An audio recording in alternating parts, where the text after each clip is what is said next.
Sejam bem-vindos. O viajante desta semana é engenheiro de software e divide a vida entre os Açores, Lisboa e a Suécia. E quando não está a olhar para linhas de código, viaja e muito. Já foi a cerca de 80 países, tem o sonho de conhecer todos os países do mundo. Tiago Franco, bem-vindo às Conversas do Fim do Mundo. Olá, João, muito obrigado. Tiago, tu tens o sonho de ir a todos os países do mundo, mas há um senão. Tu tens uma relação difícil com os aviões. Quão difícil?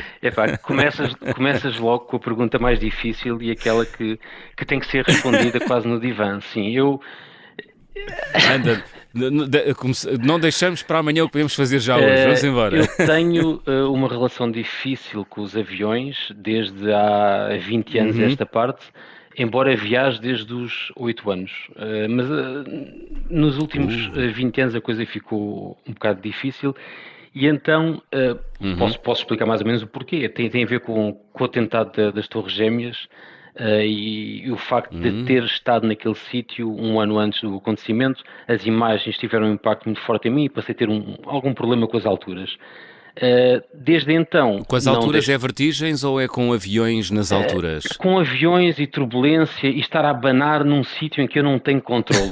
Ou seja, se estiver num barco a abanar, num carro a abanar, num comboio a abanar, está tudo bem. Se estiver no ar, é um problema. Curiosamente, esse problema apareceu na altura da minha vida em que eu passei a viajar mais, que foi mais ou menos quando emigrei e passei a ter outras condições. Portanto, isso não te impediu de seres um grande viajante? Não me impediu, mas obriga-me a um estudo e a um detalhe nas viagens que eu acho que não é saudável. Isso quer dizer o quê? Quer dizer que vais pelas rotas mais curtas, é isso? Escolhes as rotas mais curtas? Escolho as rotas dependendo dos aviões, das companhias. Portanto, só faço viagens, escolho, por exemplo, percursos de dia e não de noite. É uma coisa um bocado, até tenho alguma vergonha de dizer isto no ar, mas eu não deixo que o medo me prenda em casa. Mas viajar comigo, pelo menos até chegarmos ao sítio, é muito chato. No sítio sou outra pessoa, mas até chegar lá não sou a melhor companhia. Então, uma viagem de avião contigo é difícil, é isso? Faz ali tenso e a suar em bica ou não, Tiago? Sim. Normalmente tomo alguns comprimidos para dormir e desapareço. Quer dizer, houve uma vez, eu tenho sempre que viajar na janela. E uma vez fui com o meu pai para Pequim. E o percurso eram 9 horas. E durante 9 horas eu fui sempre olhar para a janela, basicamente a ver a Sibéria. O percurso é quase todo em cima da Sibéria. Eu lembro-me do meu pai, comia, havia uns filmes e tal, e de vez em quando perguntava-me: Tiago, está tudo bem? Ainda estamos na rota certa? Portanto, o pessoal ainda se diverte a gozar com os meus medos. mas para mim é isto ou ficar em casa. E ficar em casa não é a mesma opção. Muito bem. É uma boa declaração essa. Dizias há instantes que tinhas começado aos 8 anos. Lembras-te da primeira viagem que fizeste? Lembro. Então, qual foi? Quando eu era miúdo, por, digamos, ocorrências familiares, o meu pai foi viver para uma pequena ilha nos Açores, Santa Maria, e eu passei a ir visitá-lo e fazer deslocações frequentes entre Portugal continental e Ilha de Santa Maria. E nessa altura achava tudo aquilo mágico, especialmente quando regressava da ilha para Lisboa e via Lisboa à noite cheia de luzes. Para mim tudo aquilo era um mundo fabuloso. E gostava muito de voar, adorava voar. Estamos a falar dos anos 80 para aí, não é? Estamos a falar, até te digo, olha, foi 84, porque eu lembro-me de chegar a Santa Maria e ver o Carlos Lopes a ganhar a medalha de ouro. Uau! Essa é difícil de esquecer, não é? Exato. Por isso é que ficou na memória. Olha, dizias também há pouco que começaste a viajar com mais intensidade com 20 anos, a partir de 2001. Tu és um filho, digamos assim, ou um subsidiário do projeto Erasmus, porque foi aí que tu começaste a viajar, não foi, Tiago?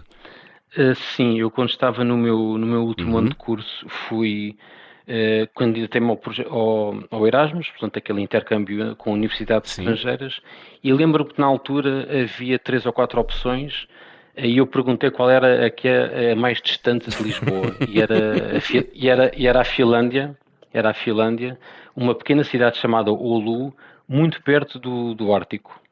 E eu fui para lá, porque essencialmente queria ver algo que nunca algo diferente, não era? Eu não tinha viajado quase nada. E foi aí que começou a despertar digamos, o bicho das viagens.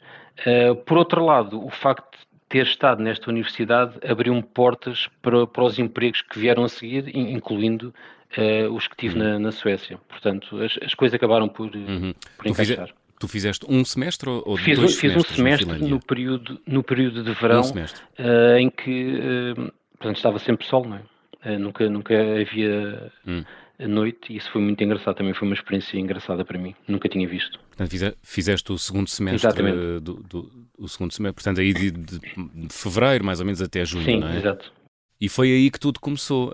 Portanto, começas a trabalhar, vais para a Finlândia, numa altura em que a Finlândia estava muito forte do ponto de vista tecnológico, não é? Sim. Ali no final dos anos 90, início dos anos 2000, Sim. certo? Certo. Foi em 2000 ou 2001, se não me engano. E eu lembro-me. O auge da Nokia, Sim, não é? sim. Aliás, havia emprego logo para ficar na Finlândia, mas o meu plano não passava por aí. Eu regressei para Lisboa, comecei a trabalhar na Auto Europa, em Palmela, e com os meus primeiros salários comecei a viajar, mas coisas mais ou menos pequenas e pagas a prestações. E, e, lembro-me dessas primeiras viagens, e lembro-me de começar a fazer a conversão daquilo que era o dinheiro para bilhetes de avião, ou seja, se um amigo ia comprar isto ou comprar aquilo, ou fazer isto ou fazer aquilo, eu pensava, pá, mas isso dá quantos bilhetes de avião? Começou a ser um objetivo ver outras coisas. E quando emigrei, obviamente passei a ter outras condições, e comecei a estar fisicamente, geograficamente num sítio que me possibilitava acesso a outros sítios, né? Estando na Suécia é mais fácil visitar o centro da Europa, o leste, os países nórdicos. Portanto, eu aproveitava todos os meses para ir a qualquer sítio, nos meus primeiros anos na Suécia. Muito bem. Então, e quando é que se dá assim aquela que nós podemos designar como a primeira grande viagem, a tua grande primeira viagem, Tiago? A primeira grande viagem terá sido talvez a subida do Kilimanjaro. Uau. Numa altura em que já estava a fazer 30 anos, um pouco antes do meu filho nascer. Aquelas viagens típicas que as pessoas fazem, pensando que depois de terem filhos não podem viajar, que é assim que é assim um conceito muito português que eu não concordo. E terá sido essa. Se calhar porque não ganhamos para filhos e viagens, será? Eu se queres que diga, não concordo. Porque. Não? Não, porque aquilo que tu fazes com. Há quem defenda que as crianças devem esperar pela sua altura para viajar e que até certa idade não o apreciam. Ora, eu não acho. Eu acho que a partir do momento em que temos filhos, não sendo obviamente bebés de colo, eles Sim. não só passam a ter recordações, como passam a ser companheiros de viagem. Só temos que adaptar. Deixa-me dar-te um exemplo muito rápido. Aqui há uns anos eu queria muito ir mostrar Berlim ao meu filho e à minha filha. Mas não era muito fácil, na altura eles teriam talvez 6 e 8 anos, não era muito fácil convencê-los a irem ver o muro, a ouvir a história, aquelas coisas todas, e eu disse-lhes, mas olha, a 60 quilómetros de Berlim há um parque aquático que é o maior parque aquático coberto da Europa. Nós vamos 2 dias para Berlim. Exatamente. Isso. Nós vamos para o parque aquático. E a caminho do parque aquático vamos conhecer Berlim e ouvir um bocadinho de história. Sim. Pronto. E até hoje eles ainda se lembram disso. Das primeiras palavras em inglês, de coisas assim, da história de Berlim. Portanto, eu acho interessante misturar as crianças nas viagens. Não acho que tenha que ser uma coisa de adultos. Não, a minha observação tinha a ver apenas com o facto de nós, portugueses, provavelmente a maior parte das famílias não ter dinheiro para levar os filhos, era mais nesse sentido, não é?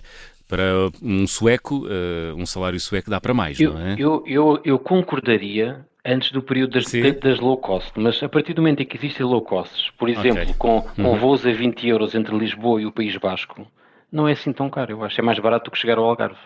Pois, é uma questão de planeamento, não é? Acho que sim. Boa. Olha, então conta-me lá o Kilimanjaro. Foi a tua primeira vez em África? Foi. Ou já lá tinhas estado? Não. Foi a primeira vez que fui à África, foi à Tanzânia, à parte continental e à ilha de Zanzibar. Ok. Foi uma experiência muito, muito engraçada. para começar, porque eu queria subir a montanha em si. Na altura fazia com alguma regularidade caminhos trekking em montanha. Tinha feito Sim. alguns ali na zona dos Alpes, nos Alpes Julianos. Tinha subido aqui a montanha mais alta da Suécia.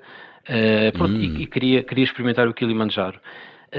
E achei aquilo que foi uma experiência muito interessante e ao mesmo tempo foi uma experiência social que me deixou um bocado pronto, pensativo daquilo que são as diferenças entre os continentes e os modos de trabalho. Eu lembro-me de estar. Havia uma coisa que eu não gostava nada, mas que era obrigatório: as pessoas tinham que levar carregadores. Portanto, cada empresa, cada caminhante tinha que levar carregadores. E os carregadores não. Carregadores, aquelas pessoas que carregam Sim, sim, que carregam. a nossa bagagem. Exatamente. Esses carregadores tinham um limite até 25 quilos na cabeça. Não podiam levar mais do que 25 quilos. Ora, 25 quilos durante 4 ou 5 dias a subir uma montanha é uma violência Pois, tremenda. E é. algumas dessas pessoas morriam naquele percurso. E eu lembro-me de ver Caramba. gente agarrada a uma porta, numa das entradas do parque, numa porta, a pedirem por favor para ter emprego, e depois tentei perceber quanto é que aquelas pessoas ganhavam. E aquelas pessoas ganhavam $4 ao dia para estar a carregar um peso bruto, montanha acima. Eu lembro-me de ter carregado as minhas coisas, eu não deixei que ninguém levasse o meu peso, e lembro-me quando aquilo tudo acabou, de tirar a roupa toda e de dar às pessoas que estavam à minha volta para de certa forma poderem fazer algum dinheiro extra. E lembro-me de 2 dias depois ver algumas dessas pessoas já tinham vendido a roupa que eu lhes tinha dado. Ou seja, a pobreza é tão grande que preferem ir para um sítio, para uma montanha de neves eternas de fato de treino, para poder vender material que os poderia proteger do frio num período de trabalho. Portanto, e o facto de estar num sítio que tinha, se não me engano, 60 ou 70% de desemprego, quer dizer, na altura a Tanzânia estava entre os 5 países mais pobres do mundo. Era uma realidade totalmente diferente daquilo que é Portugal. E agora imagina para quem nessa altura já vinha da Suécia. É um choque muito grande, mas de certa forma mostra-nos o que é o mundo, não é? Porque o mundo não são as Suécias nem as Dinamarcas. Pois não. Olha, tu és aquilo que nós podemos dizer um viajante com uma forte consciência social, Tiago. Eu gosto de pensar que sim. Sim. Eu tento fazer o possível quando estou nos sítios para contribuir para a economia local. Por exemplo, em Havana faço questão de ficar em casas privadas. Quando vou aos sítios faço questão de ir aos restaurantes familiares. Quando vou à Havana faço questão de, quer dizer que já lá foste várias vezes, é isso? Já lá fui lá 2 vezes e agora era suposto ir uma terceira para o mês que vem, mas em princípio não vou. Mas é um sítio onde eu tenho planos de ir regressando de tempos a tempos, sim. Há 2 sítios no mundo Porquê? em que eu gosto de tempos a tempos ir. Um é a Palestina, o outro é a Havana. Porquê? Epá, Vamos por partes. Porquê Havana? isso vai-nos levar para uma conversa mesmo longa. Porque eu Então, sou... resumindo, por afinidade ideológica. Também. Também, porque eu sou um apaixonado pela Revolução Cubana. Gosto, Sim. gosto muito da ilha e das suas gentes. Gosto da história e gosto de aprender. Eu gosto de aprender história com as pessoas que me contam no sítio. E Havana tem isso tudo. Tem problemas gravíssimos, tem dignidade, tem história, tem ritmo, tem tudo. Eu gosto muito, muito da Havana. E sim, há alguma. Eu diria que eu ainda vejo a Revolução Cubana com algum romance, É? sim, se quisermos colocar assim, sim. Muito bem. Então e a Palestina? Porquê? A Palestina é porque eu acho um ultraje andarmos a assistir a uma ocupação com mais de 50 anos e os olhos do Ocidente constantemente estarem virados para o outro lado. E há coisas que nós vemos nas notícias, debates, discussões, que caem por terra a partir do momento em que entras na Cisjordânia, ou que tentas entrar em Gaza, ou que atravessas um muro, ou que vês como as populações são controladas e como a desigualdade é gigante naquele território. Portanto, independentemente de como as coisas começaram, ao dia de hoje, isso também era uma discussão interessante, mas ao dia de hoje, longa. sim, enorme, mas ao dia de hoje... E muito vibrante. E muito vibrante. Portanto, eu não quero entrar por aí, senão isto transforma-se num programa de política em vez de viagens. Exato. Mas se tu estiveres... Mas tu já tiveste a oportunidade de ir lá, à Palestina? Já, à Palestina fui três vezes. 3 vezes? Sim. E uma vez fui com levei um grupo de turistas e de outras 2 vezes fui com a minha mulher e com o meu pai, portanto fui com família. E fui sempre para o lado da Cisjordânia. E quer dizer, tu consegues perceber o sofrimento daquela gente e a humilhação diária por que passam. E depois, a partir daí, passas a ter uma visão diferente de um debate que existe desde que eu nasci, não é? E há de existir mais uns anos. Portanto, eu gosto de estar nos sítios onde as coisas acontecem para formar a opinião. No fundo é isso. Muito bem. Olha, podíamos estar aqui muito mais horas a falar sobre estes 2 locais do nosso planeta, mas não temos muito tempo e estamos aqui a chegar ao final da primeira parte. Vamos abrir o álbum de viagem.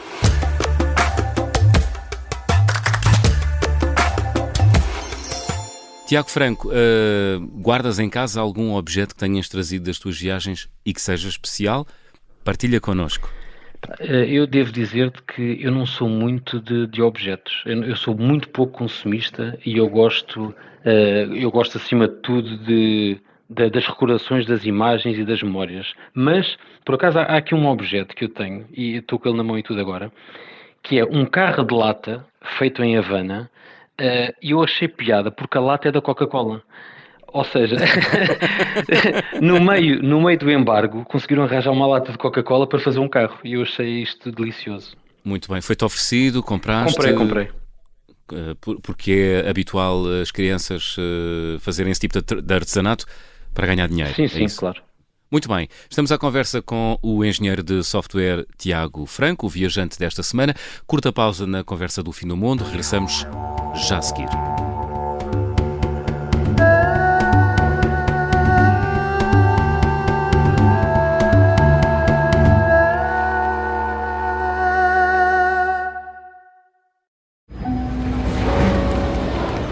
Em 1980, um avião da TAP com 83 passageiros a bordo é desviado para Madrid. Entrou por ali dentro e apontou-nos a arma. Mas o sequestrador, que tem uma arma carregada apontada aos pilotos, não é um pirata do ar comum. Chama-se Rui, vive no Feijó e só tem 16 anos. Leva uma pistola, que o meu pai tem, então mas está a pistola. Ele, de facto, mostrou-nos a pistola. Este é o Piratinha do Ar, uma série para ouvir em 6 episódios que faz parte dos Podcast Plus do Observador. É narrada por mim, Margarida Villanova, e a banda sonora original é de David Fonseca. Pode acompanhar todas as semanas no site do Observador, nas plataformas de podcast e no YouTube.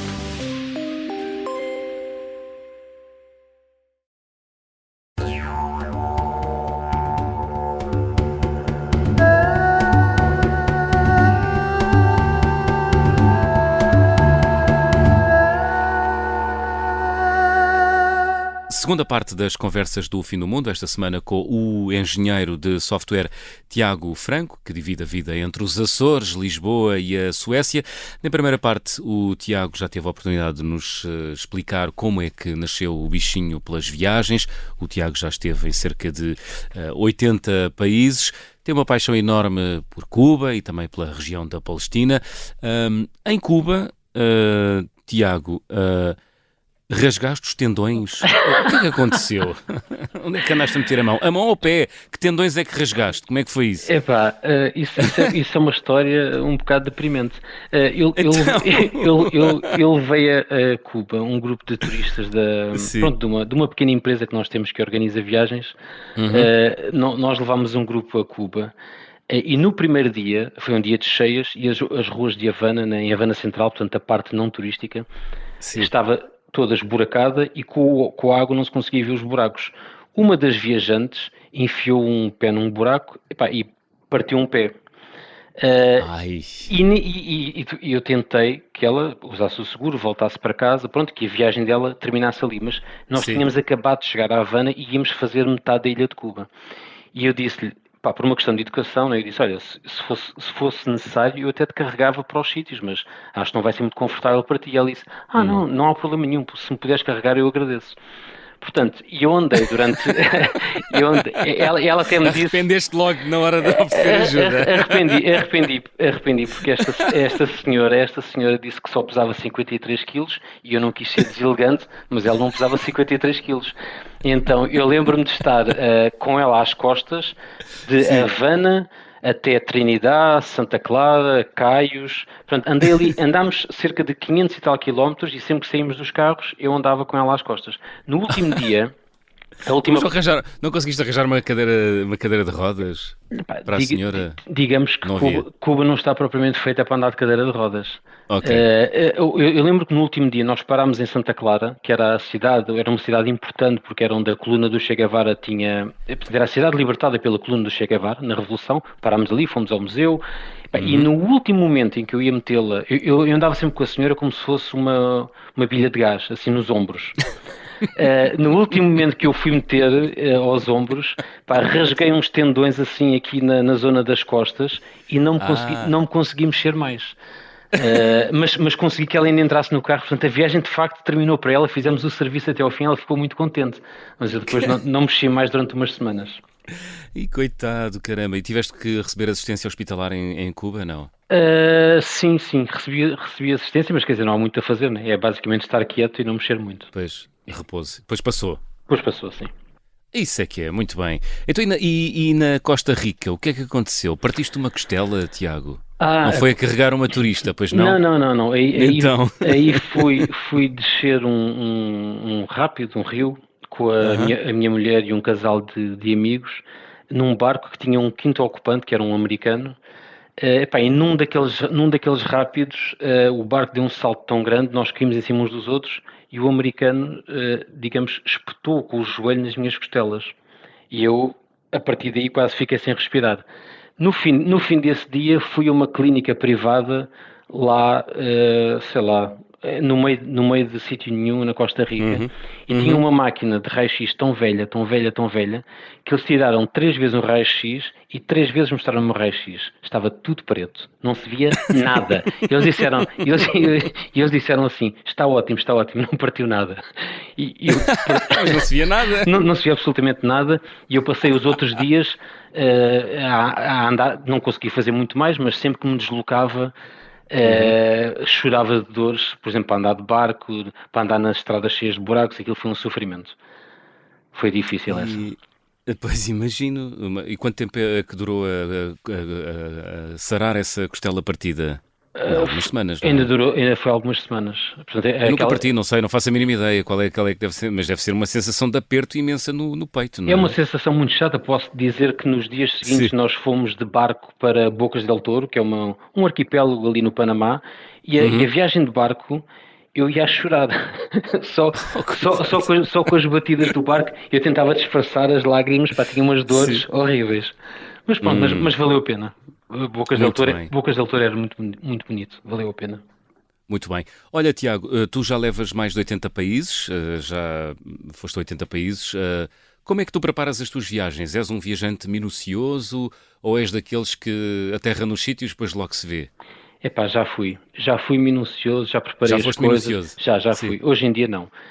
Aqui há uns anos tinha planeado, eu e a minha mulher estávamos em Singapura, tínhamos planeado ir dar ali uma volta no Sudeste Asiático, tínhamos estado na Tailândia, estávamos em Singapura e tínhamos 12 horas para ir para o avião. Singapura já tínhamos visto, entramos num ferry ao calhas e fomos ter à Indonésia. E quando entramos na Indonésia, estivemos 1 hora para conseguir entrar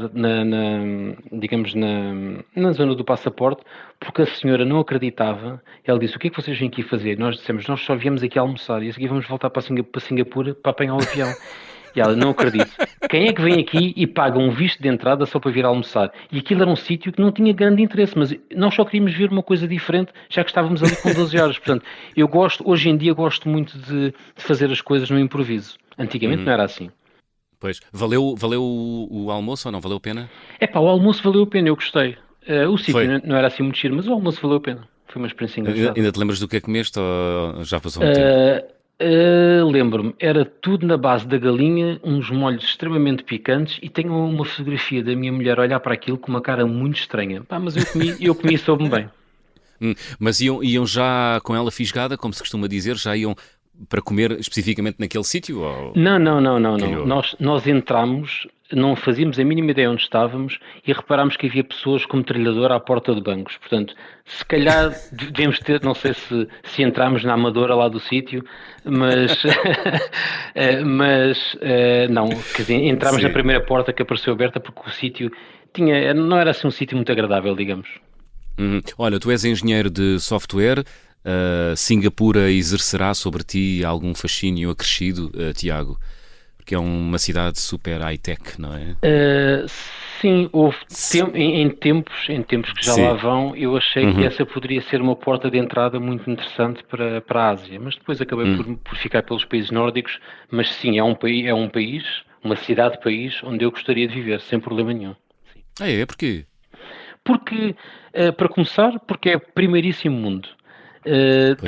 Depois porque tem à volta sítios maravilhosos. Ou seja, tem primeiro mundo, mas à volta estão os sítios interessantes. Os países interessantes estão à volta. Portanto, é uma zona onde eu não teria problema nenhum em passar 2-3 anos da minha vida.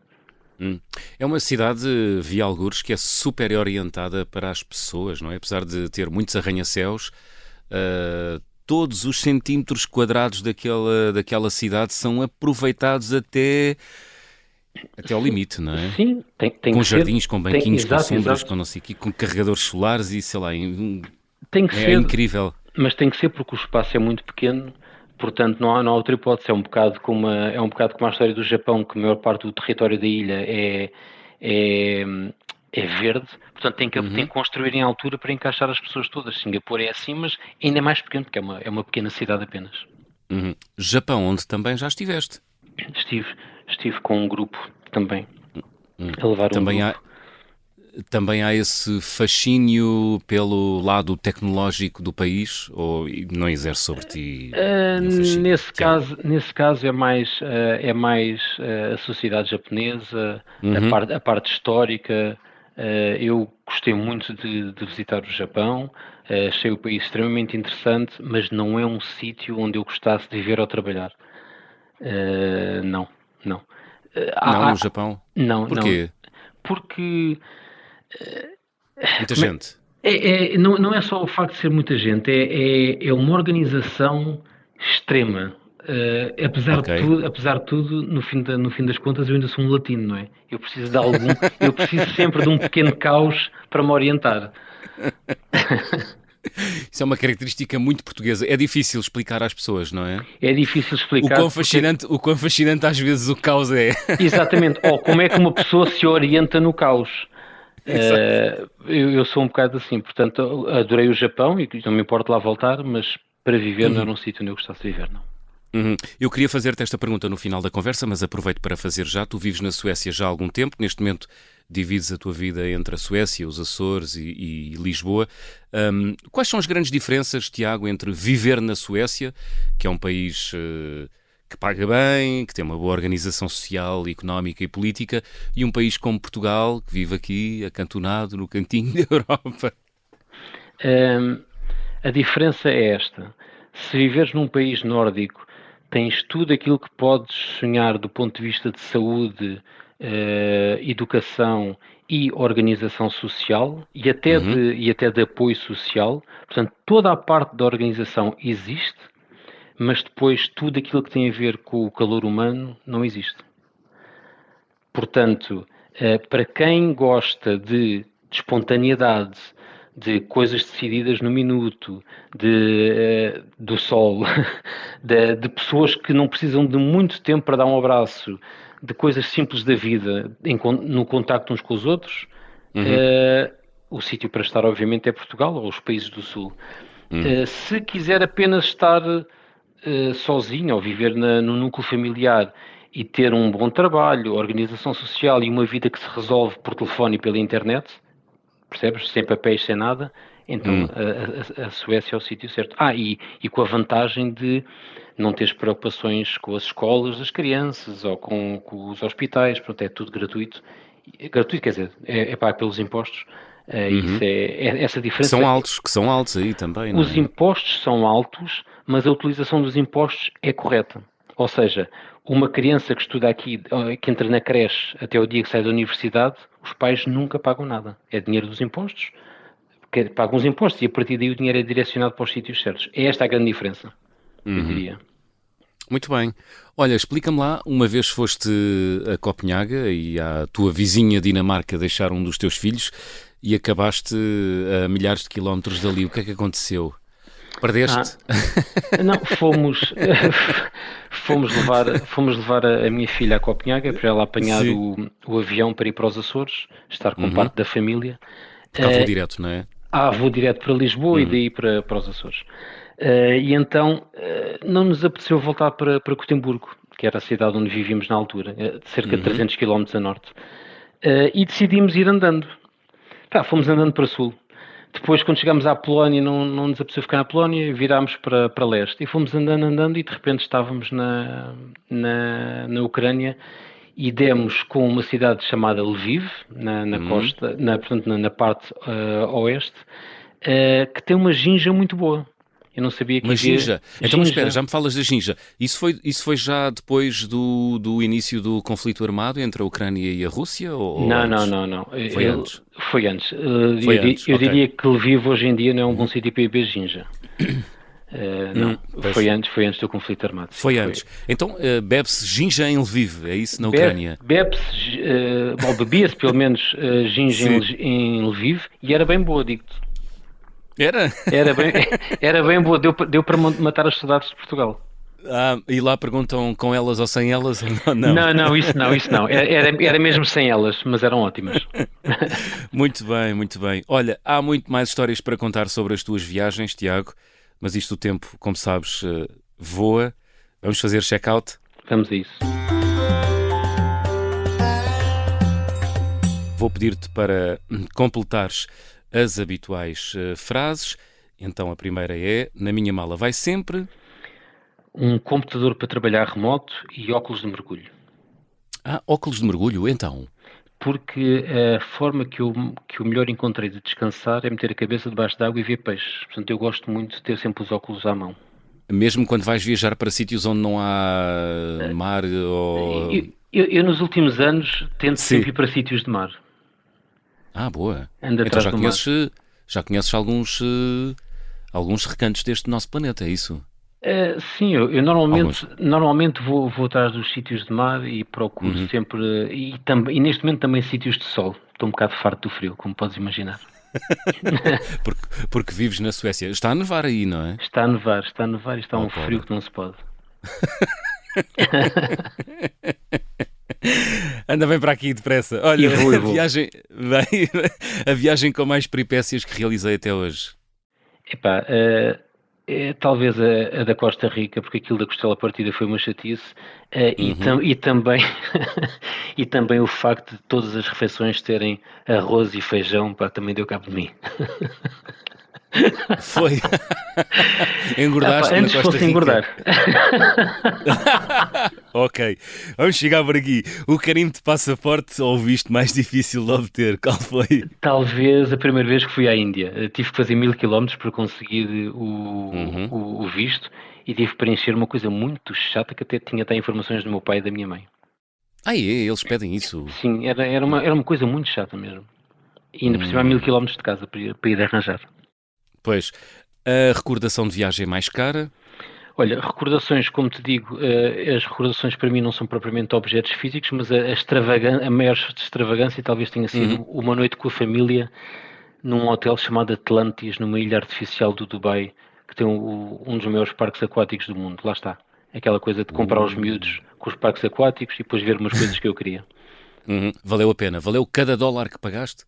Valeu. Eles ainda hoje falam disso, portanto deve ter valido. E tu também andaste lá para cima e para baixo a escorregar? Sim, andei. É espetacular, não é? É fabuloso, adorei aquele hotel. É um hotel que no fundo é uma réplica do hotel original que está nas Bahamas. Ok. E os adultos ali transformam-se rapidamente em crianças, não é? Sim, é fabuloso. Uau, boa. A refeição mais estranha, qual foi? Espetada de baratas. Espetada de baratas? Onde é que comeste isso? Pequim. Desculpa. Espetada de baratas caramelizadas.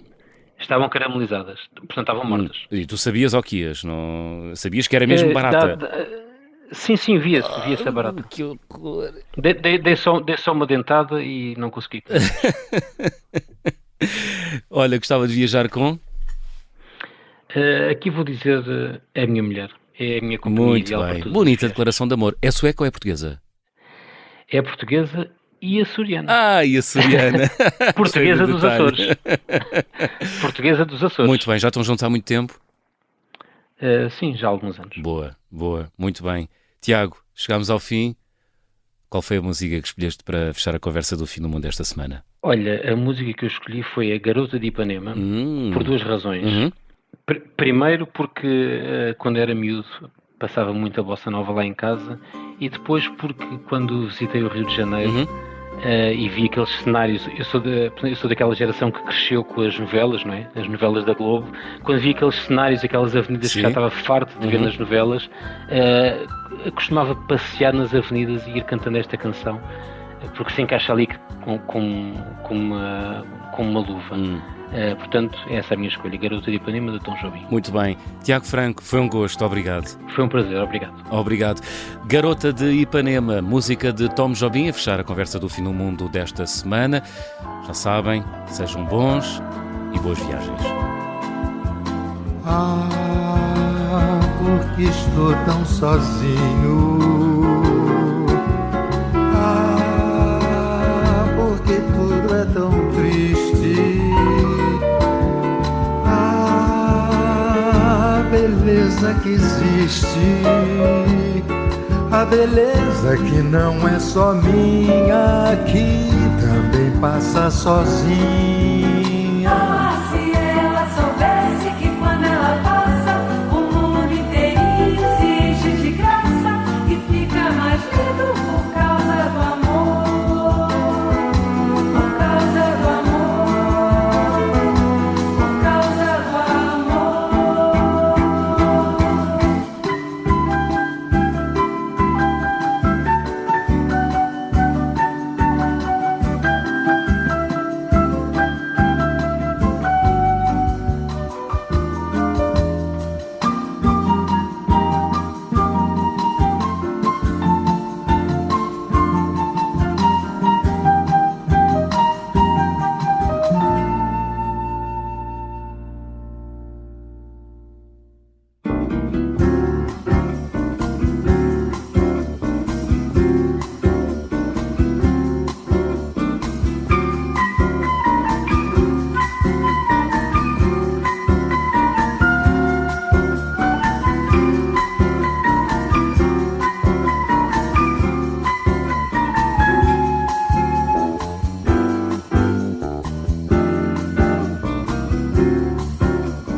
Soubesse que quando ela passa, o mundo inteirinho se enche de graça e fica mais lindo por causa do amor.